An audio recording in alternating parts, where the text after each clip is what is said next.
और ऐसा भी आगे चलकर हो सकता है कि शाहनवाज भी भारतीय जनता पार्टी का साथ छोड़कर वो पूरी तरह से जाकर कांग्रेस में शामिल हो जाएं, क्योंकि बीजेपी ने इस बार कोई टिकट उनको दिया नहीं है। कोई चर्चा इस बात की हो नहीं रही है कि इस सीट से उन्हें उतारा जाएगा। जब चर्चा नहीं हो रही है तो पार्टी में रहने का क्या फायदा है। तो जरूर बीजेपी उन नेताओं के चेहरे पर, उन नेताओं के नाम पर चर्चा करेगी। तो मुझे लगता है कि शाहनवाज हुसैन को अगर दरकिनार किया गया है, अगर उनके चलते उनको साइडलाइन करके एक बड़ा नुकसान होता हुआ नजर आता है, तो बीजेपी उनके लिए आने वाले समय में सोच विचार जरूर करेगी। नमस्कार, SPN 9 न्यूज आप देख रहे हैं। आपके साथ मैं हूं अक्षय अग्रवाल। भारतीय जनता पार्टी के दिग्गज नेता और राष्ट्रीय प्रवक्ता रहे शाहनवाज हुसैन को लेकर इन आम चुनावों में काफी चर्चा हो रही है। चर्चा का कारण यह है कि पार्टी ने शाहनवाज हुसैन को इस बार ना ही भागलपुर और ना ही अन्य किसी संसदीय क्षेत्र से चुनावी मैदान में उतारा। भारतीय जनता पार्टी में केंद्र की सरकार रही, अटल बिहारी वाजपेयी सरकार में भी केंद्रीय मंत्री रह चुके हैं, उसके अलावा राज्य मंत्री भी रहे, साथ ही बिहार विधान परिषद के भी सदस्य और 3 बार सांसद के तौर पर सदन पहुंचकर अपनी अलग ही पहचान बनाने वाले शाहनवाज हुसैन को इस साल केवल निराशा ही हाथ लगी। जिस तरीके से इस ही साल की 28 जनवरी को नीतीश कुमार ने एनडीए गठबंधन में शामिल होकर 9वीं बार बिहार के मुख्यमंत्री के तौर पर शपथ ली, उस दौरान चर्चा थी कि नीतीश की इस सरकार में शाहनवाज हुसैन को मंत्रिमंडल में शामिल करके कैबिनेट में जगह दी जा सकती है, लेकिन ऐसा नहीं हुआ। उसके बाद बिहार की राज्यसभा सीटों से एनडीए को अपने उम्मीदवारों का चयन करना था, लेकिन वहां पर भी अपनी ही पार्टी भाजपा से उन्हें निराशा हाथ लगी। और फिर वक्त आया आम चुनावों का। भागलपुर को लेकर चर्चा थी कि यह सीट शाहनवाज हुसैन के खाते में चली ही जाएगी, लेकिन शाहनवाज तो छोड़िए, यह सीट बीजेपी के खुद के खाते में नहीं आई और एनडीए गठबंधन के तहत यह सीट जेडीयू के खाते में चली गई, जहां से मौजूदा सांसद अजय मंडल एक बार फिर से उम्मीदवार बनाए गए हैं। ऐसे में अब शाहनवाज हुसैन को लेकर कयास लगाए जा रहे हैं कि जिस तरीके से बीजेपी ने लगातार ही उन्हें दरकिनार किया, लगातार ही उन्हें नजरअंदाज किया, ऐसे में वो खुद यहां बीजेपी छोड़कर कांग्रेस का दामन थाम सकते हैं, या फिर अगर वो नहीं छोड़ते तो उनकी पत्नी रेणु हुसैन कांग्रेस में शामिल हो सकती है। और ये कहीं ना कहीं बीजेपी को दिखाने की कोशिश होगी कि ये आपने लगातार ही दरकिनार किया हमें और ये उसका नतीजा है। ऐसे में तमाम सवाल हैं शाहनवाज को लेकर और सभी सवालों के जवाब न्यूज़ रूम में मौजूद अपने तमाम सहयोगियों से जानने की कोशिश करेंगे। तनुज से सबसे पहले पूछेंगे, तनुज, शाहनवाज को लेकर जो तमाम कयास लगाए जा रहे हैं, उस बीच की चर्चा ये भी है कि उनकी पत्नी रेणु हुसैन वो कांग्रेस में जा सकती है। कितना दम इस बात में लगता है? जी देखिए, दम पूरा दिखाई दे रहा है, क्योंकि शाहनवाज अगर रोकने वाले थे तो एक वही व्यक्ति थे जो उन्हें रोक सकते थे, और उनको तो खुद इस बार भारतीय जनता पार्टी की तरफ से कुछ नहीं मिला है।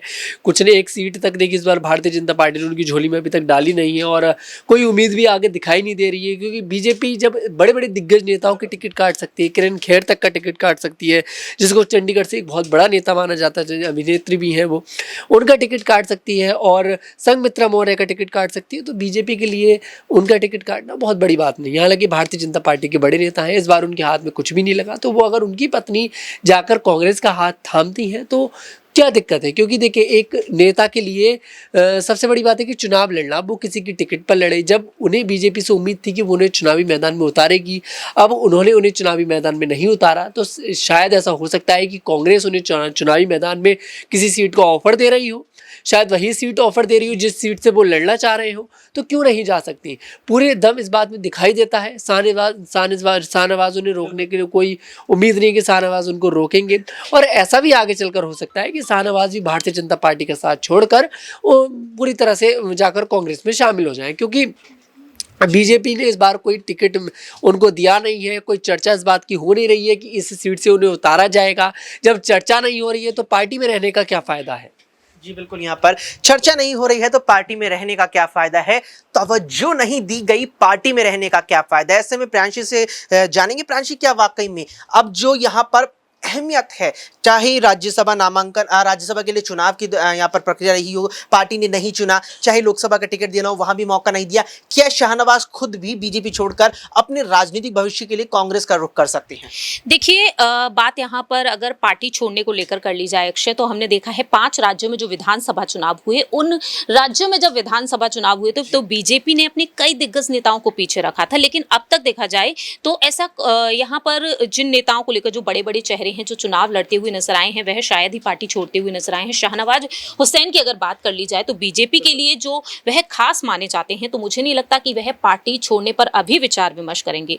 जिस तरह से हमने देखा राजस्थान में, मध्य प्रदेश में, छत्तीसगढ़ में ऐसे कई नेता हैं जिन्हें आगे तक बीजेपी ने नहीं किया। लेकिन इस बार के लोकसभा चुनाव में अगर 400 का पार आंकड़ा बीजेपी ने रखा है तो इस बार ये देखना होगा कि 400 का पार आंकड़ा क्या उन बड़े चेहरों को पीछे रखकर पूरा किया जा सकता है या फिर नहीं। अगर बीजेपी को वाकई में यहाँ पर भारी नुकसान होता है तो जरूर बीजेपी उन नेताओं के चेहरे पर, उन नेताओं के नाम पर चर्चा करेगी। तो मुझे लगता है कि शाहनवाज हुसैन को अगर दरकिनार किया गया है, अगर उनके चलते उनको साइडलाइन करके एक बड़ा नुकसान होता हुआ नजर आता है, तो बीजेपी उनके लिए आने वाले समय में सोच विचार जरूर करेगी। बीजेपी आने वाले समय में सोच विचार जरूर करेगी। अब वो सोच विचार क्या हो सकता है? क्या शाहनवाज हुसैन को भी राज्यपाल का ऑफर मिलेगा? क्या उन्हें अब नहीं तो आगे राज्यसभा सांसद के लिए मनोनीत किया जाएगा? तमाम सवाल हैं, लेकिन इस बीच एक सवाल ये भी बनता है, अमन जी से जानेंगे कि अमन जी, शाहनवाज हुसैन को लेकर जो तमाम इस वक्त कयास लगाए जा रहे हैं, ऐसे में ये की भी एक बात निकलकर सामने आई कि बीते कुछ सालों में, चाहे 2020 के राज्य के विधानसभा चुनाव हो, 15 के भी चुनाव हो, वहां शाहनवाज हुसैन बीजेपी के लिए इतना बेहतर प्रदर्शन नहीं दिखा पाए, बीजेपी के लिए संगठन के स्तर से बेहतर काम नहीं कर पाए। ऐसे में अगर शाहनवाज छोड़ते भी है बीजेपी तो इतना नुकसान नहीं हुआ। कितना दम लगता है इस बात में? देखिए, बिल्कुल, और हर नेता का अपना एक तवज्जो होता है, अपना एक कह सकते हैं वोट बैंक होता है और अपनी एक अहमियत होती है। इस तरह से अगर कोई एक चुनाव हार जाए तो इसका मतलब ये नहीं कि उसकी जो कह सकते हैं कि लोकप्रियता वो खत्म हो गई या उसका जो तवज्जो जो जिस तरह लोग देते हैं वो खत्म होता हुआ नजर आ रहा है। तो चुनाव तो इस देश में बहुत सारे लोग हारे हैं, बड़े बड़े नेता हारे हैं, चाहे अटल जी की बात करें, इंदिरा की बात करें, तमाम और लोगों की बात करें, चुनाव में हार जीत तो लगी रहती है। लेकिन देखिए, जिस तरह शाहनवाज को दरकिनार किया जा रहा है वो अपने आप में ये बताता है कि क्या अब बीजेपी ने ये तय कर लिया है कि जो भी वरिष्ठ नेता होंगे या जो कह सकते हैं कि तजुर्बा रखते हैं, अच्छा खासा अनुभव रखते हैं, अच्छा खासा, उनको दरकिनार किया जाएगा। आप देखिए, कई नाम ऐसे हैं जो लगातार उभर कर सामने आते हैं। बिहार में ही आप देखिए कई ऐसे नाम थे जिनको लेकर लगातार माथापच्ची का दौर चलता रहा। अश्विनी चौबे बड़े नेता थे लेकिन उनको भी दरकिनार कर दिया गया, शाहनवाज को दरकिनार किया गया। इस अगर मध्य प्रदेश की बात करें, शिवराज सिंह चौहान को दरकिनार किया गया, राजस्थान में वसुंधरा राजे को दरकिनार किया गया, हरियाणा में अनिल विज को किया गया। तो एक लंबी फहरिस्त है जिसमें निकल के ये बात सामने आती है कि जो भी कह सकते हैं कि नेता मजबूत रहा या मजबूत है, उसको बीजेपी जो लॉबी कह सकते हैं काम करती दिखाई पड़ती है, उसको साइडलाइन करते हुए दिखाई पड़ते हैं। और यही वजह बारंबार की शाहनवाज के बारे में भी यही बात कही जा रही है कि गिने चुने मुस्लिम चेहरों में से एक है बीजेपी के अंदर, लेकिन जिस तरह से उनको एक तरफ कर दिया गया है, साइडलाइन कर दिया गया है, वो भी ये सवाल खड़े कर रहा है कि क्या वाकई शाहनवाज का मुसलमान होना ही उनके ऊपर अब भारी पड़ता हुआ दिखाई पड़ता है। क्योंकि अगर बीजेपी की पूरी लिस्ट को अगर देखें तो उसमें इक्का दुक्का नाम नजर आते हैं जो मुस्लिम चेहरे हैं, और ऐसे में शाहनवाज का नाम नहीं आना ये बताता है कि शाहनवाज को लेकर बीजेपी ने मंशा बना ली है कि अब उनको जो है केंद्र की राजनीति से दूर रखा जाएगा। हालांकि जो बिहार की राजनीति है उसमें भी कोई उनका कद नजर नहीं आता। आपने देखा बीते दिनों भी जब कह सकते हैं नीतीश और बीजेपी की सरकार बनी, उसमें भी ये लगातार चर्चा थी कि शाहनवाज को कोई बड़ा पद मिल सकता है, यहाँ तक खबर थी कि उनको मुख्यमंत्री भी बनाया जा सकता है। लेकिन ये सारी की सारी चीज़ जो है धरी की धरी रह गई, क्योंकि मुख्यमंत्री छोड़िए, उनको मंत्री तक भी नहीं बनाया गया और ना ही उनके बारे में कोई बात की गई। तो आप ये समझ सकते हैं कि किस तरह से शाहनवाज को बीजेपी के अंदर जो है नज़रअंदाज किया जा रहा है। और अगर ऐसा ही रहा तो हो सकता है कि वो भी अपना कोई विकल्प, कोई ठिकाना ढूंढते हुए नजर आ जाए, कोई विकल्प, कोई ठिकाना ढूंढते हुए नजर आ जाए। और बीजेपी के ऐसे नेताओं की एक लंबे फहरिस्त है जिन्हें बीजेपी आला कमान ने वरिष्ठता कह करके, वरिष्ठता की श्रेणी में रख करके दरकिनार किया, नजरअंदाज किया।